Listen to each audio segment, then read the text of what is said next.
Hello all, my name is Piotr and I build Ru guitars.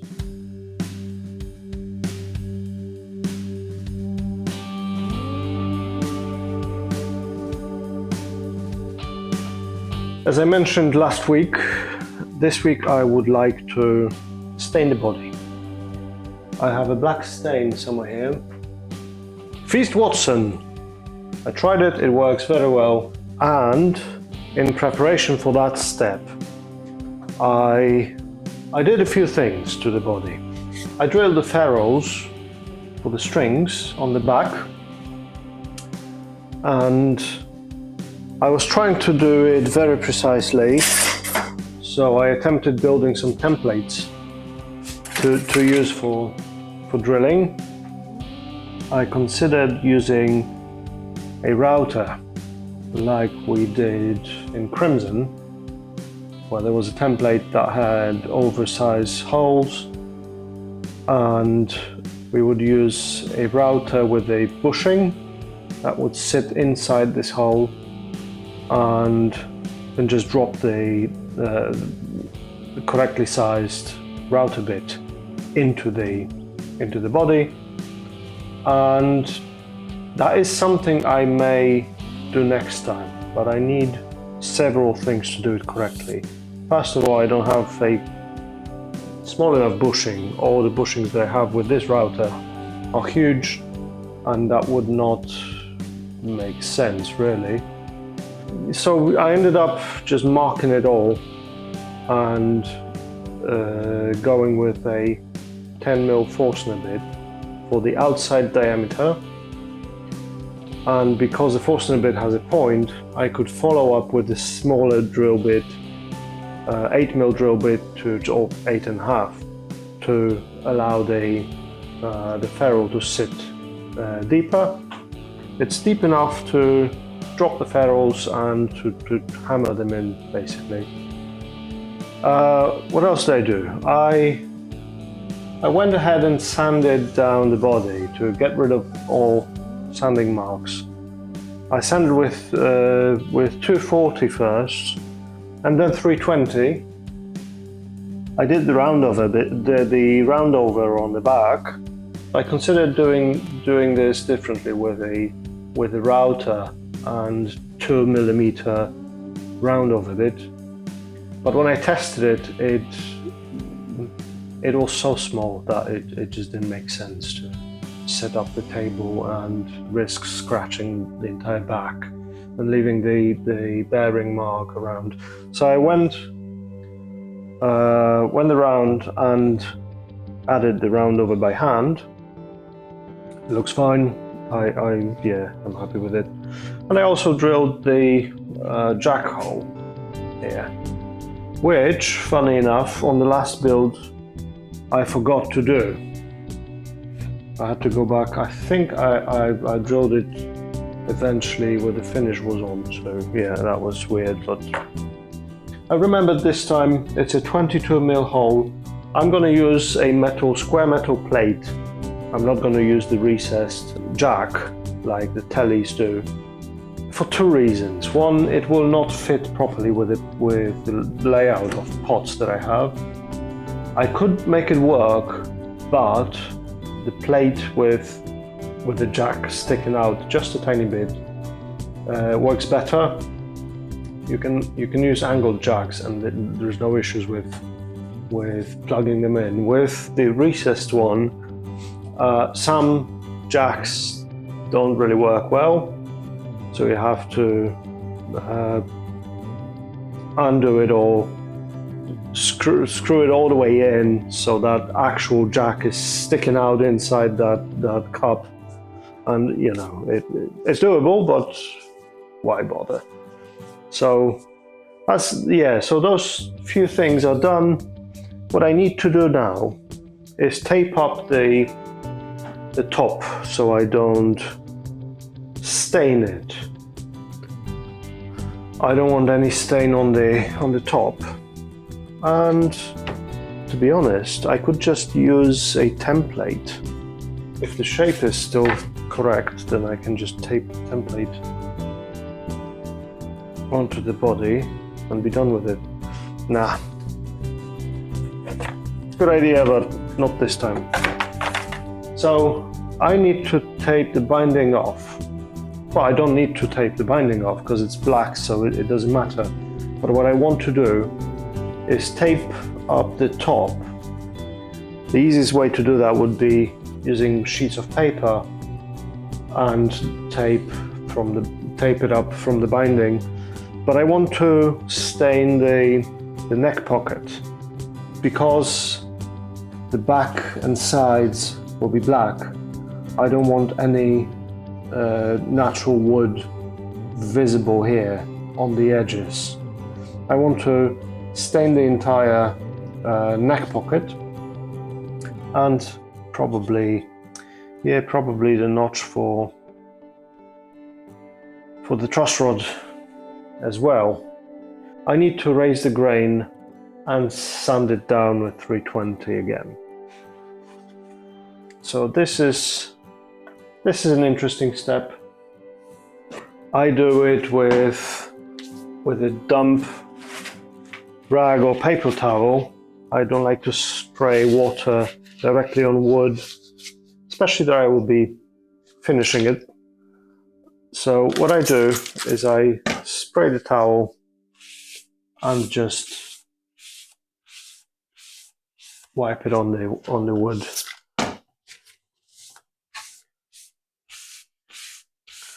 And what happens is the fibers that were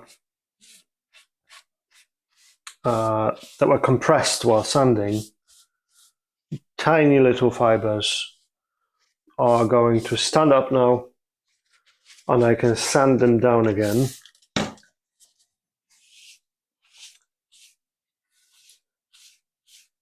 And I like to do it twice.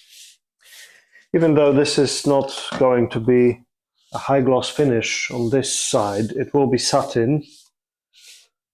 I like to sand it down anyways, because when I apply a finish, the same will happen. Well, definitely with a stain. This is a water-based stain, and the same thing will happen. The grain will raise, and then it may look weird. And I can't sand it after the stain is applied because I will sand the stain off. So, yeah. So now that the water is applied, I need to wait for it to evaporate, and I can go back with 320 and just sand it off. The same on sides.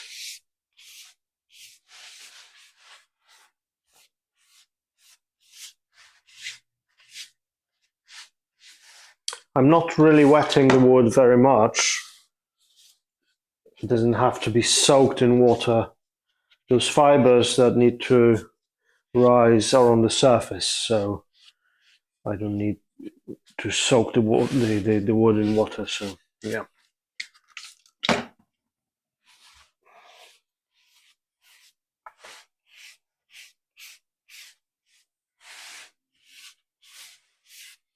Okay.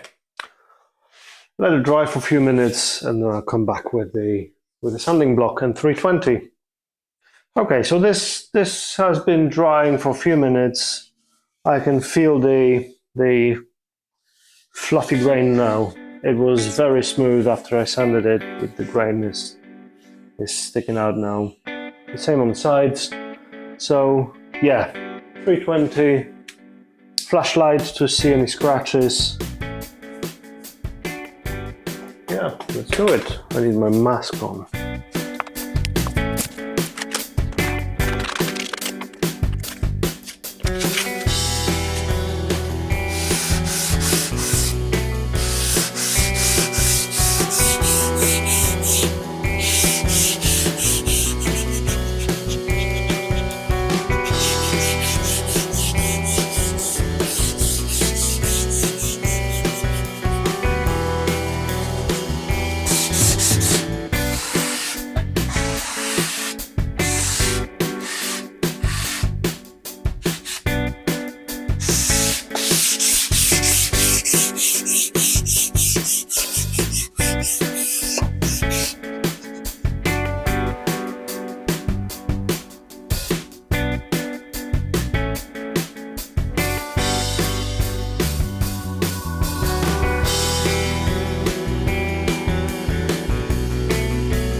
Okay, so the first round is done. I didn't sand much.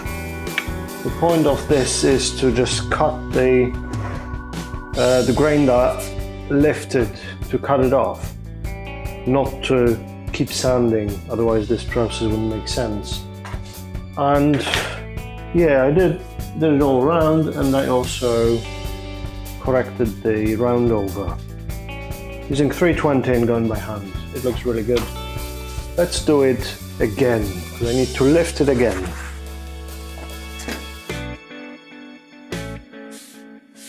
This step is essential if you're doing high gloss finish. Not so much with what I'm going for here. Not only I won't have high gloss, but I will have the grain visible. It's not going to be filled in, so it's not that important here. I just like to have it sanded off, so when I apply stain, it doesn't happen then.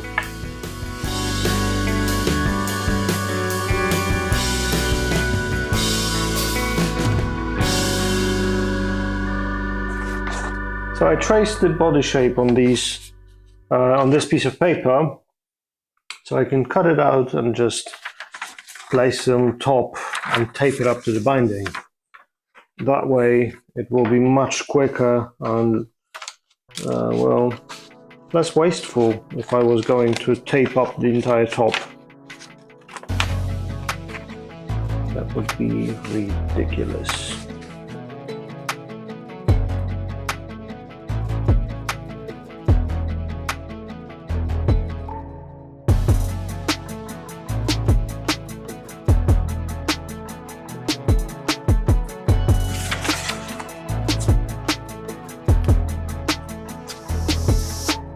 Perfect it is not, but it doesn't have to be.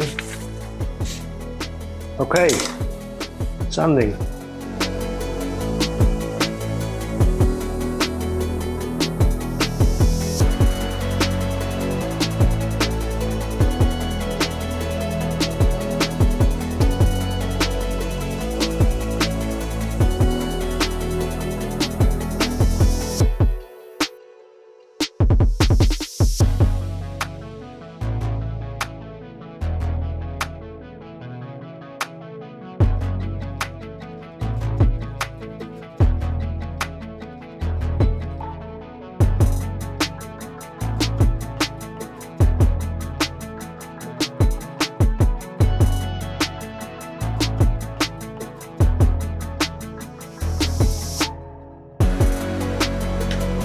So only after I apply the stain, I will be clearly able to see all scratches. That's unfortunately how stains work. If you apply a stain, you can clearly see all scratches that were left. Even though I haven't seen any now, and I will again check because I've moved the body around several times. I will check for any scratches, but if there are any left behind, yeah, I will be able to see them with the stain. And because it's a black stain, I will be able to fix it. I'll be able to sand it down and reapply the stain. It will blend in nicely, it will not change the color. Okay, I think this is done.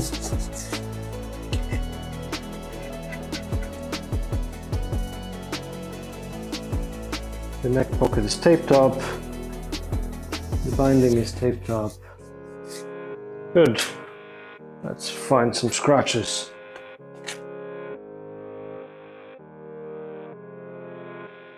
Okay, can't see any scratches, that's good. I think I'll start with the neck pocket because it's on the other side. Then I can turn the body around and do everything else basically while it's flipped. Yeah, and I'll use a brush to do the detailed stuff. Yeah, that should be fun. This is a water-based stain, I believe. Spirit-based, that's even better. So it will dry fairly quickly, so I can apply second coat today.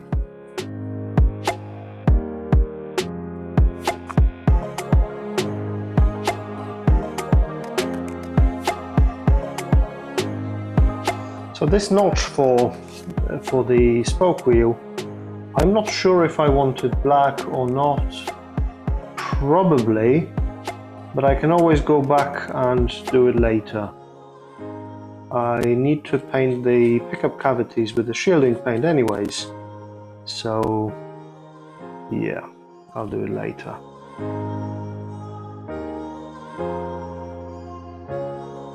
Yeah, it's soaking into the grain, so you can see clearly, well, maybe you can see how it seeps into the spoke wheel notch. So yeah, I'm gonna have to do it later. I'm not gonna worry about that now though. There is no need. I may also paint the notch with a shielding paint. That may look interesting. Okay, I'm gonna leave it and do the other side. I need to be careful not to paint over the shielding paint.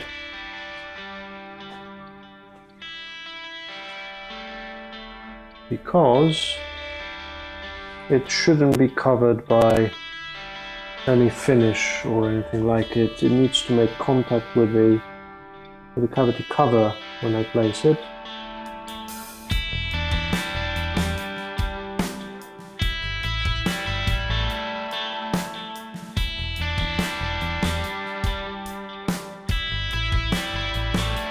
And I really should be wearing gloves.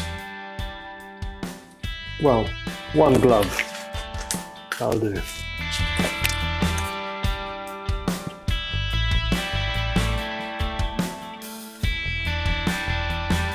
There is no easy way for me to tape it up, so I will just wipe it off.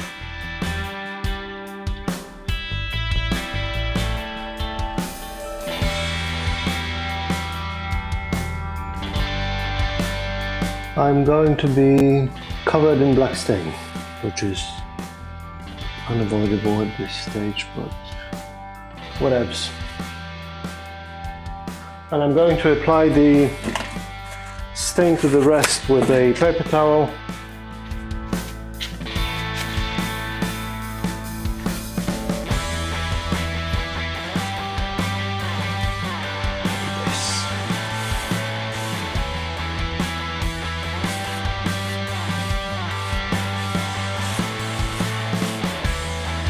Grain is open, so it will take few applications to fill the grain properly. I don't want to flood the surface like I did with those cavities on the neck pocket. I'd rather rub it in a bit drier than just flooding it.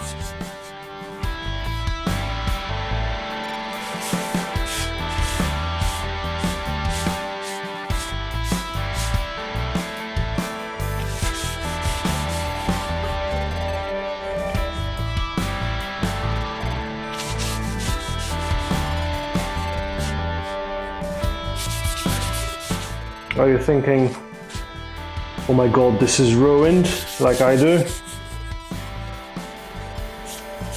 Well, we need to trust the process.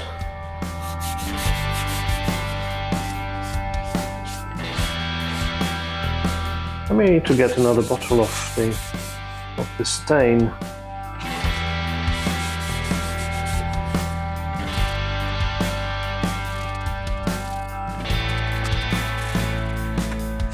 You can see the grain here that is not stained. This is unfortunate, but it's normal.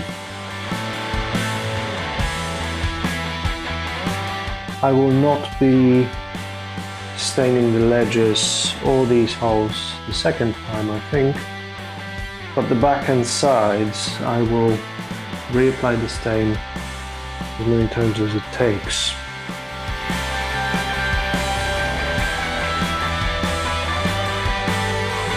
Okay, sides.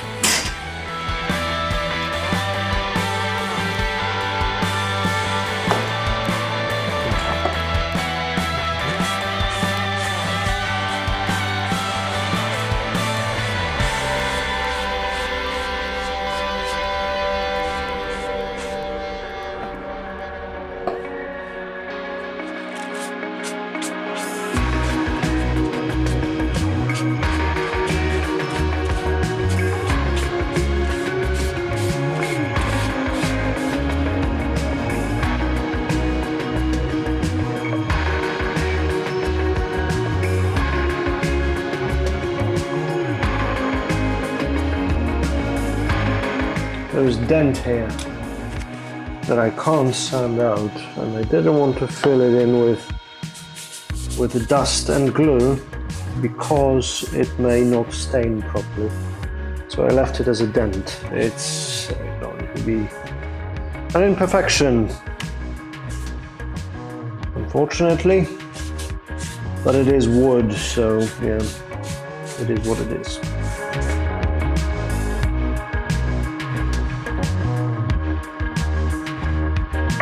Good thing I masked off the top, because I already have some stain on the foam here and it's leaving imprints on the paper, so yeah.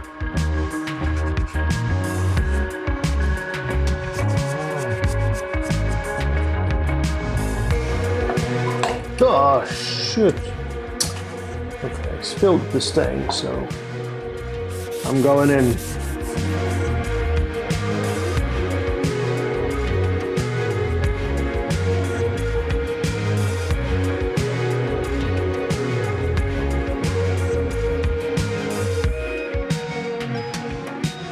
Well, I hope I have enough stain to finish that.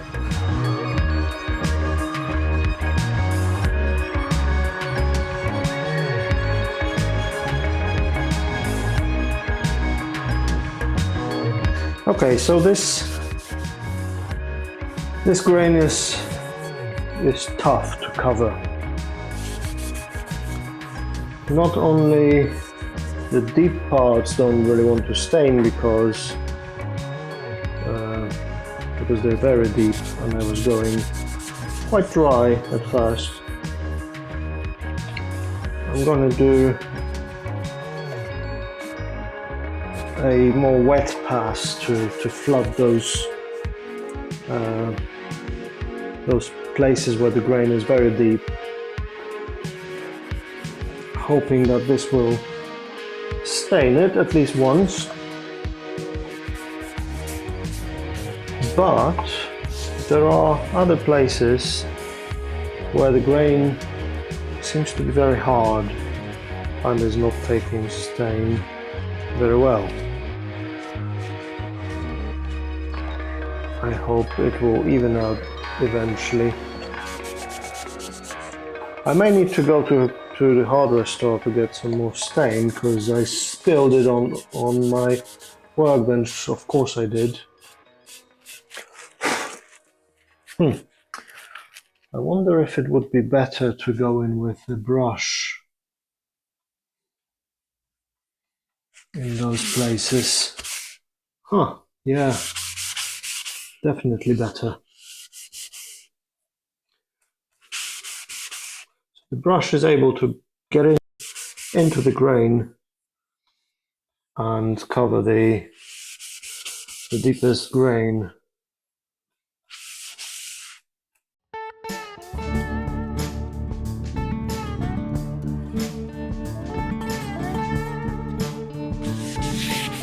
Okay, I'll leave it to dry. It's going to soak up that stain, it will dry off. And then we'll see what it really looks like. I may need to go around the sides with the brush as well, because that grain is very stubborn and it does not want to take a stain really. So this has been drying for an hour now. Drying time is 30 minutes, so it is nice and dry. But unfortunately, there are some scratches. And as I mentioned, I couldn't see them before. There are some round scratches here. There's this deep one here. Yeah, this is not good enough. We're gonna have to sand it all down and go through all that again. Looking at the sides, you can see that this deep grain, deep open grain, is not really staining that well. This one here. This is going to take a lot of work. And I think the method with the brush actually works well. So I'll carry on doing this. So what I need to do is to sand it all down with 240 and then 320, then go through the entire process of raising the grain, sanding down and then staining. I'll do it off camera because you have seen me doing this now.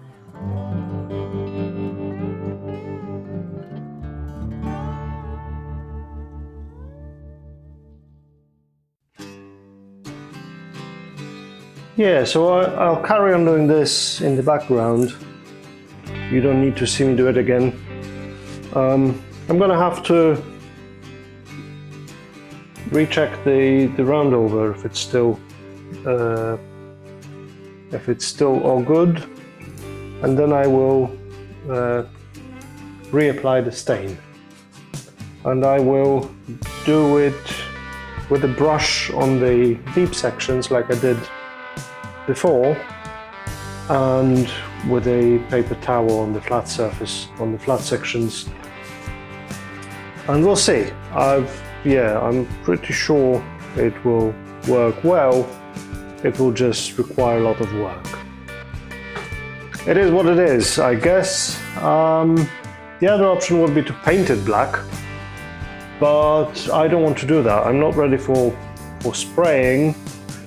I can apply hand wipe-on finish, but not sprayed. So I don't want to risk spraying it black and then having to sand it all off and redo it this way anyways. At least this I know works. It just needs a lot of work, as you can see. That tool was really useful here. Has a 240 grit on it and it took it down quite quickly. Very helpful. But the dust extraction sucks on this. Not literally, that would be fine, but you know. I'm going to leave it here for this week. Thank you so much for watching. Thank you for joining me on this, and I will see you in the next video. Cheers.